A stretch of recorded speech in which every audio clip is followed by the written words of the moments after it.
Growing up, I lived in Lower Merion, which is predominantly, I think, Jewish, Catholic, Jewish neighborhood, in the suburbs of Philly, like 30 minutes from downtown.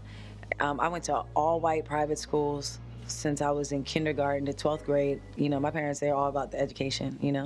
And yeah, but I worked in North Philly because my dad was a number writer, like Malcolm X number writer, so he was a number writer. That was our family business, for years. And so he was just like, you're gonna come to North Philly and you're gonna work and you're gonna see where you get the money to live out here. My house was in the same neighborhood, like close to like the same area as Rough House Records and, all those, in the suburbs. And it's just really nice. Like Teddy Pendergrass was a neighbor, lived around the corner, and Gary Maddox and Dr. J lived in that area, and all these great people or whatever.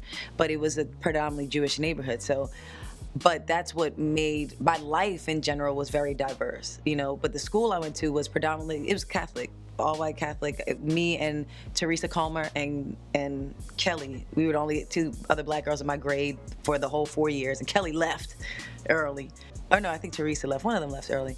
But it was like 6 black kids in my high school, and it was like 800 people in the whole school. And it was very interesting. It was very hard. It was very tough. I was kind of used to it, but I always was the outcast. I always was the one that got in trouble.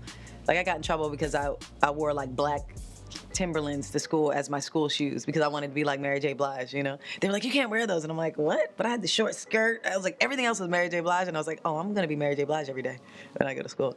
But it was interesting because when I go back to that area, which is near Villanova University, it's like I don't even live in that world anymore. I used to play lacrosse. I'm a lacrosse player, a center and a D wing, golf, squash. I do so much others. It's such a part of my life in the past, that it's interesting. I'm a tennis player. I used to teach tennis at Arthur Ashe. Then I used to work in North Philly in my dad's number house and selling candy. I was like the kid at the candy store for years. Well, when you're growing up, you get influences from everywhere musically. And for me growing up, I got a lot of influences very compartmentalized. It was my parents. When I was with them, I listened to this. And when I was with my brother, I listened to this. And even within my parents, my mom, Adam Ant, Billy Idol, pop music, all the way, Hall & Oates, all of that. My dad, Motown, all the way. So when I went to school, listened to that with my mom on the way to work on the weekends, because I had to work every day I had off from school except Sunday. So I had to work Saturdays, and every holiday I had to go work in North Philly. And they would be like, oh, you talk like you're white and all that kind of stuff. And I'd be like, no, I talk like I go to a really good school, and I do. I was like that kid. My parents had me straight, no. But it was great because musically I would listen to hip hop with my brother, Tribe, DOC, Eazy-E, Bush Babies, all that stuff was with my brother. Eric B. and Rakim, Ice Cube, but my sister, straight up pop music. What's on MTV, that's her thing. So with all these people, and I'm the little sister, so I was always trying to like what they like and think, try to get in with my bigger brother and big sister and my parents, And then when I went to school, it opened the whole world of alternative music and all the songs that you hear on the radio in the supermarket. You hear Fleetwood Mac every day in the bank, you just don't know it. And when people first started telling me I sounded like Stevie Nicks, I'm like, I sound like a guy? I'm like, I sound like a guy, I sound like Stevie Nicks, I sound like a dude. And then they were like, no, like Stevie Nicks. And then when I heard the song, I'm like, oh, I know that song.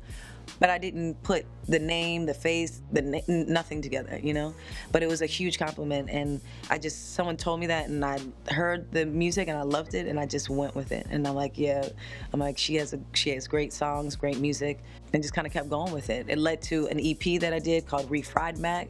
And it's so funny because on this trip to Chicago, I went to a store, met someone's daughter, and the father said, oh, tell Reese who your favorite band is. And she's like, Fleetwood Mac and Dolly Parton. And I'm like, this little girl loves Fleetwood Mac, this little girl. And I'm like, yeah, you probably like my EP, And it's just great that people are constantly like music will never die. Like it doesn't matter. That's the one thing I'm glad that I am in this industry, because when I'm here, when I'm gone, there's gonna be a little girl like in the year 2099 that's like, my favorite artist is Reese, you know, like How I Do, or like, you know, Golden Boys is my favorite song, or you know, and it's like, that's really cool. Like that's almost better than anybody else's job. It just, I don't know. I just, now I think, you know, what my music has done, or where it's going, or who it has affected.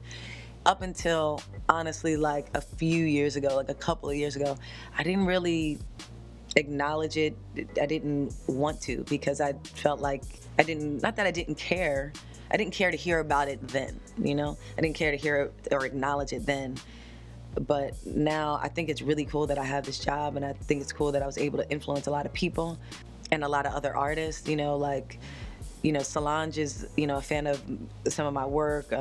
People like Ab Soul, you know, even like Ja Rule I've heard, or, you know, people that I love them, the internet, you know, and I love all these people's music as well. And I never thought I would be in that position, you know, that it was it's an even exchange. You know, you never think you have an even exchange with like your favorite musician, but then it's like, wait, I do music too, and like a lot of people like it, and that's cool. I don't know. I think because I'm in a situation where I have music out and I have some popularity, but I'm not like famous like Britney Spears or something.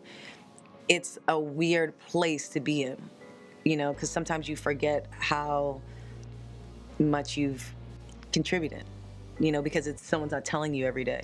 But then when you have those moments, like when I come to places like this, you know, Chicago, or when I do shows and I'm on the road, you know, it's a great reminder. You know, it's a great reminder. It keeps me going.